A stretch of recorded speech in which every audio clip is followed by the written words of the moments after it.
യുവതിയുടെ ബാഗ് മോഷ്ടിച്ച കുന്നംകുളത്തെ ഹോട്ടൽ ജീവനക്കാരനെ പാവറട്ടി പോലീസ് പിടികൂടി. ഇരിങ്ങപ്പുറത്ത് താമസക്കാരനായ നകുൽ കുമാറാണ് പിടിയിലായത്. ബാഗിലുണ്ടായിരുന്ന ATM കാർഡ് ഉപയോഗിച്ച് പണം പിൻവലിക്കാൻ ശ്രമിച്ചതാണ് പ്രതിയെ പിടികൂടുന്നതിൽ നിർണായകമായത്.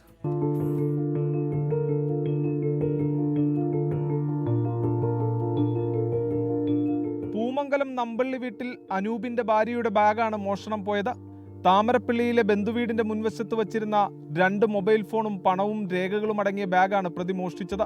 മോഷണം നടത്തിയ ബാഗിലെ ATM കാർഡ് ഉപയോഗിച്ച് പ്രതി പണം പിൻവലിക്കാൻ ശ്രമം നടത്തിയതും ബാഗിലുണ്ടായിരുന്ന 2 മൊബൈൽ ഫോണുകളുടെ ലൊക്കേഷനുകൾ കേന്ദ്രീകരിച്ച പോലീസ് നടത്തിയ അന്വേഷണമാണ് പ്രതിയെ കുരുക്കിയത്.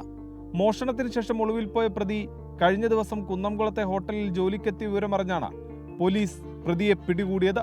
വൈദ്യപരിശോധനയ്ക്ക് ശേഷം കോടതിയിൽ ഹാജരാക്കിയ പ്രതിയെ റിമാൻഡ് ചെയ്തു. Pavaratty sub inspector S. പ്രേംജിത്തിന്റെ നേതൃത്വത്തിൽ senior civil police officer Sudheesh, civil police officer Jayakrishnan എന്നിവരടങ്ങിയ സംഘമാണ് പ്രതിയെ പിടികൂടിയത്. 24 തൃശൂർ.